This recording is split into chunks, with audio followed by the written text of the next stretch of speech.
Thank you for joining us.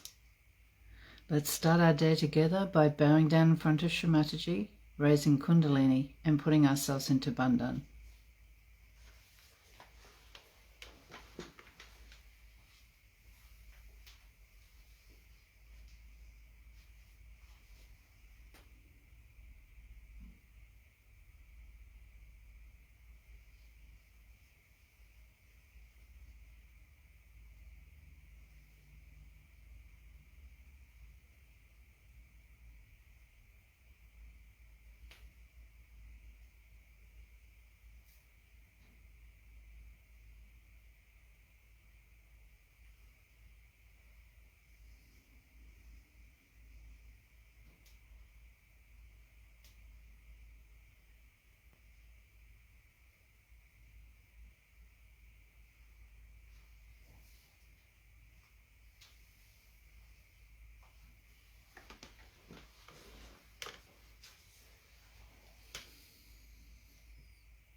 So I guess today's going to be about bija mantras. Don't ask me why, but that's where we're going today. And we're going to start with the ones that have been done from the Scandinavian collective.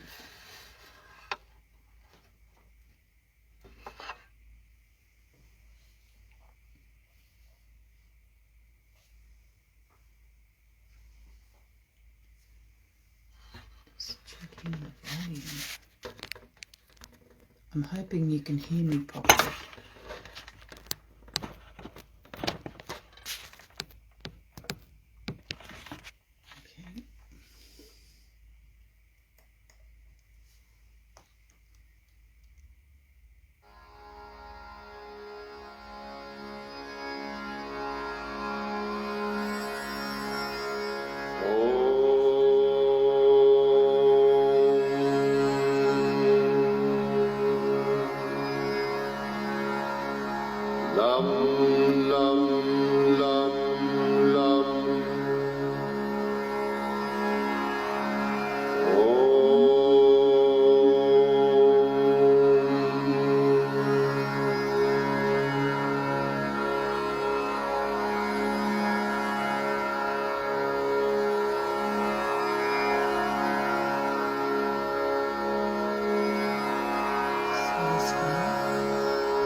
Let's just sit in silence for a couple of minutes.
So this morning's talk is part of a Shri Krishna Puja talk from 1981.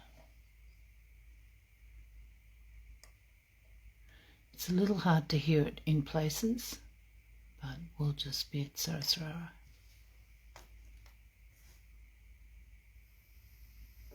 What an very detailed information about their attack, how they attack. Now we have to know that there is a war on between the satanic forces and the divine forces. Now you are the people who have chosen to be divine. But even if you have chosen that, and God has accepted you and has given you your own powers, still you must know that you are still vulnerable very much to the attack of the negative thing upon you. Now always one has to remember that divine will win in any case. There is no doubt about it. Supposing you fail the divine, you will be the loser, not the divine. If you all fail the divine, then you will be destroyed as negatives. So in the ultimate destruction, divine will finish off all that is satanic. There is no doubt about it. But how many people are going to be destroyed with the attack? So you all have to be very much alert that you are to be saved. And you are not going to be one of those who are destroyed.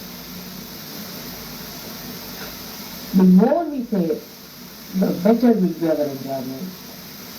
The more people we say, there will be a greater power flowing, and the effect of that impact will be such that we might ourselves able to negate all that is satanic, and a very little will be left which will be destroyed. So the responsibility on the surgery is to understand that there is a war going on. Now this war is within and without. First basic thing, within and without. First we must see the within. The within war is that we are the spirit or not. Very too simple. We are the spirit or we are not the spirit. If we are the spirit, that means we are not ego, we are not superego, and we are not this body, this mind or anything, but we are the spirit, which is perfect. So all the imperfections that come within us are our own, and we are responsible for the imperfections, because whatever God does is perfect. And when we see that there are imperfections, that is also a very big if. If we see, because that seeing is also not possible for many people. They are so blinded by their ego, they cannot see, they are not aware of it. Or some are so blinded by their positions and superego, they cannot see. If you tell them that you have a superego, they get double egoed. If you tell them you have an ego, they get superego. Because they are still identified with that. So to be able to see, first of all, is the first step. But if you see, if absolutely a big if, see that you are not perfect, that you are not to justify your imperfections, that you are not your imperfections, but you are your perfect being. You are actually, but just now you are not. So the movement is very, very slippery in the beginning. So one by one, you must put your foot steadily as a climber on a snowy mountain grass. First step should be that can we see our imperfections, not others. First of all, not to see others is the first principle of Sahaja. First principle of Sahaja is not to see others' imperfections. What is the gain? I just can't understand this, because I am very differently made. I can't understand what's the use of seeing imperfections of others. You cannot correct it. You cannot do anything about it. By seeing them, you do not improve. By seeing them, you cannot improve collectivity. So, there is no sense in seeing others' imperfections. Now, first of all, see your own problems, your own angularity, your own misidentifications and imperfections. When you start seeing them, then the first thing you will do, best way to avoid everything. Avoidance is a very great character of human beings. But in a subtle way, it is insincerity to yourself, to your ascent, and to God. So face it. Now you see your imperfections correctly, in the sense, you see, yes, I am possessed, no doubt. If I am possessed, why should I be possessed? I must do everything that is under my control to get rid of it. Now a possessed person is always an abnormal person. Either he doesn't talk, or if he talks too loudly. They are in dualities, always remain. Either he is very hot-tempered or he is over-sweet. Any person who is extremely sweet, all the time is very sweet, never gets angry, that's abnormal. Should be able to sometimes show your anger. For example, somebody beats your mother, won't you be angry? At that point, you should be angry. You have to be. I mean, if you have a personality and a discreet, wise personality, you should be angry if somebody does anything to you. You should be angry. That anger is given for that right correction of a person who tries to harm the source of wisdom. Source of everything. So that anger is alright, justified. And in that way, one should again not to be deluded that if mother has said at that time anger is alright, then anger is justified. This is the trouble with human beings, is that they generalize everything. So one has to know one thing, that you were human beings. Now today you are yogis, but you will have human beings. And that human beingness is still there in you, still lingering in you. And all these things are like caterpillars, parts are still hanging around you, that you still behave like human beings. You should not, you should behave like a yogi. And yogi is discreet by nature. He knows where to get angry, he knows where not to get angry. But for a Sahaja yogi, one has to learn it by dropping out all those human beingness that is attached to you. So the discretion, and that wise discretion is to be developed. Like Krishna has said that you have to go and fight. Take the swords in your hand and fight the enemy. The one who would say that Krishna has said, take a sword in your hand, now go on killing everyone. Then even Hitlerism can be justified. He said, your enemies. This is important. Your enemies. Now who are your enemies? Who go against your ascent. There are 6 in number.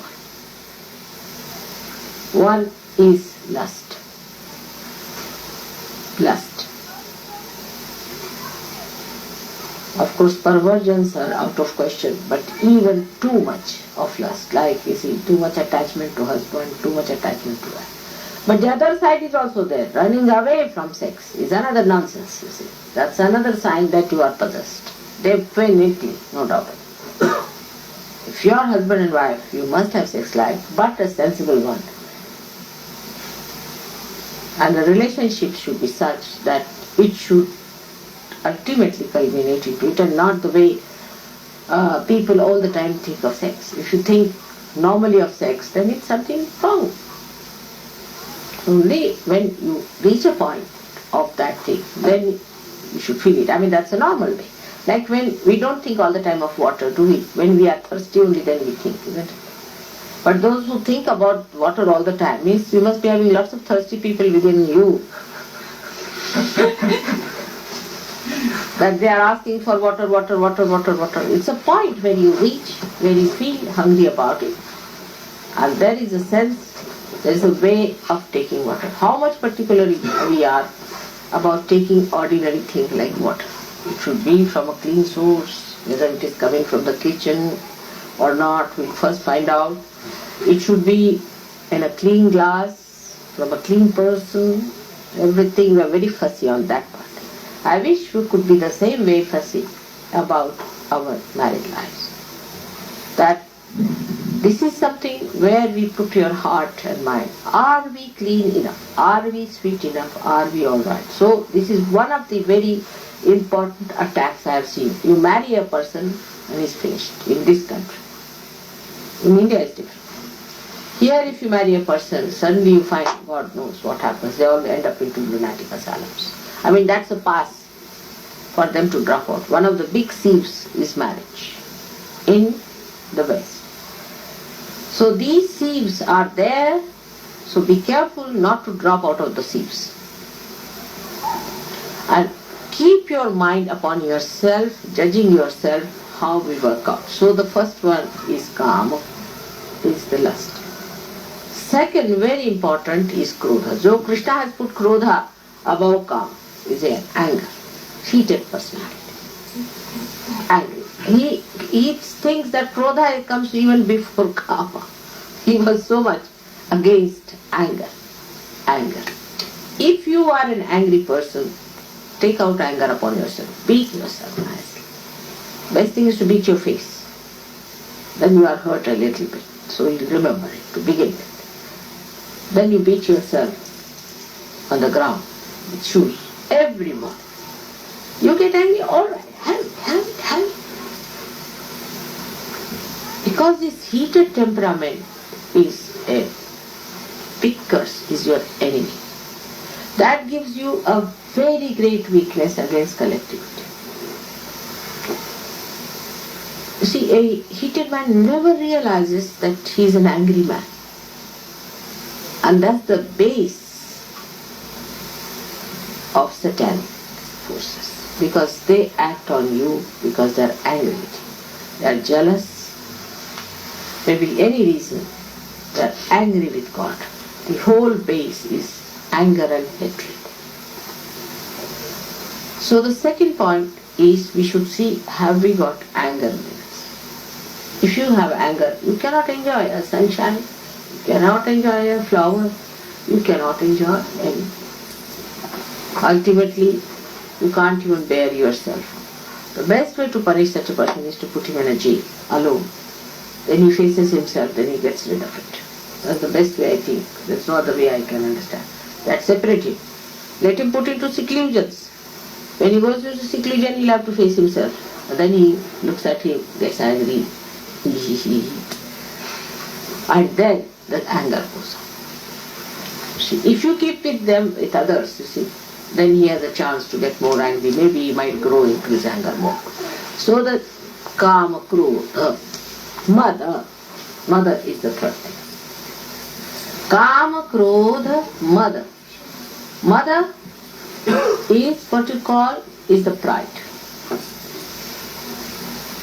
Or pride is a decent word. Vanity. It comes out of ignorance. If you are supposed to be good looking, I don't know, the quality, understanding of good looking and beauty is also so different that I used to think somebody is a very ugly man. And it seems that he is supposed to be handsome according to Western standards. I said, oh God, how can he be handsome? Yes, he is very handsome, mother. And I was surprised at how, according to Indian standards, nobody would marry such a man, you see. But such a man here is a very handsome man. It is most surprising that how our ideas of beauty also change. But I would say, in this, fundamentally, one should understand that those people who normalize everything by their thinking, you see, the beauty should be means this. Face should be such, the nose should be such, and this and that is all being sort of measured out, you see. This is beautiful. Then, all these ideas of beauty that are thought out, not spontaneous. Not spontaneous, again I say, are not beauty. So people who have pride about these things, like, oh, I have a very beautiful house. Maybe the ugliest house you could think of. Could be the ugliest. I tell you, some of the houses, I just couldn't enter in, I felt like vomiting. And for some people, it's the house one should go and visit and see. It's all bhoots sitting here and there. If it was a beautiful house, no bhoot would enter it. Is a Suchita. Is the beauty is in purity. Purity is the expression of beauty. If you have no purity, there cannot be beauty. Now will you please listen to me and then take a photograph. You have been trying for 1 hour and you will try for 3 hours, you cannot get it. So you better listen to me. Now, the purity of a person is very important. And then once you have purity, you have no pride. You become prideless. Absolutely prideless. Because that is also a kind of a stigma. When it is purity, everything drops out. So to be proud of something, or vain, all pride so-called are vanity. Nobody is rightly proud. You have to be proud of your virtues because you enjoy them. You have to be proud of things of which you enjoy. Enjoy. Not happy, but enjoy. Again, discrimination is there. Now, when you start judging yourself like that, you will be amazed. Best is to judge by children's reaction. Not by a bhuti child, but a good realized soul child. Some women, you see, I have seen, dressed up with all that thing and everything like that, you see. And when a child sees his hand, you see, he can't bear the woman, and men are running after her. You see, you can't just understand, a child just can't bear. I have known many such cases, you see, where the children would not look at them, but they just start like that. And best experience I had when I was going. Once I went to Japan, and we had a lady with us, very self-conscious American lady. The stuff like that, and I don't know, she had put some sort of a big thing on her head. What was that? She took about 3 hours to get ready. She went to a beauty salon, this thing, because we were going to see some big man there. And this fellow had a house which was approached by a long road where you have to climb up something. Funny man. So we went there. Now this, on the way, on the left-hand side of that road, there were some little houses from where little children, Japanese, very sweet children, came up to see. And they just rushed to me and I was playing with them. Suddenly one child looked up and this one was there. She said, and everybody, they all ran away. So I caught hold of the child. I said, why are you running? So he said something in Japanese. So I asked the interpreter what it is. She said, I'll tell you later, but let the child go away. Then I asked, what was the child saying? He said, she's a witch. And this lady had spent so much money, 3 hours dressing up herself. I don't know what she was looking like, but the child, she's a witch, you see, they all ran away. And this child was pulling himself saying that, but I don't know what was that. So this is so-called beauty of men and women is vanity. Their houses, their possessions, their positions, all this pride is nonsense. The one who owns something has no pride because he really owns. When you really own, when you own everything, why should you be proud? But the way we are proud of our noses and eyes, sometimes I feel you don't own them. If they are part and parcel of your being, what is there to be proud of? So is mother. Then the third one comes as Matsara. Is the one, the way I'll have to leave it there this morning. I'll post the link a little later so that you can listen to it when you've got some more time. So let's continue now in silence.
Shri Mataji.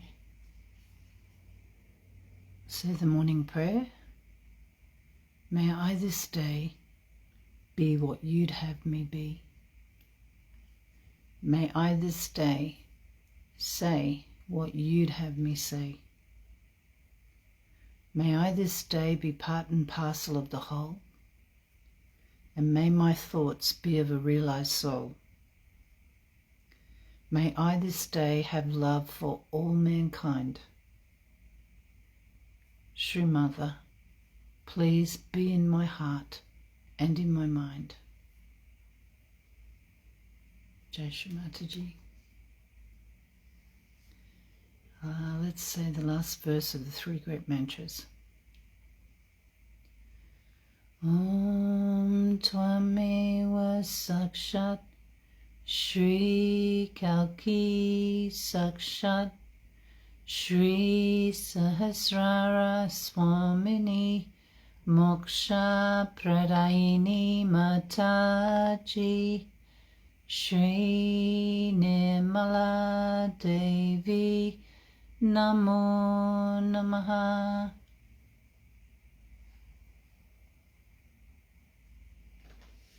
Thank you so much for your vibrations and company this morning. It's just been wonderful. When you're ready to finish up your meditation, please bow down in front of Shri Mataji, raise your Kundalini and put yourself into Bandhan. And then have a wonderful Sahaja day ahead, everybody. Jai Shri Mataji.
to Shri Mataji.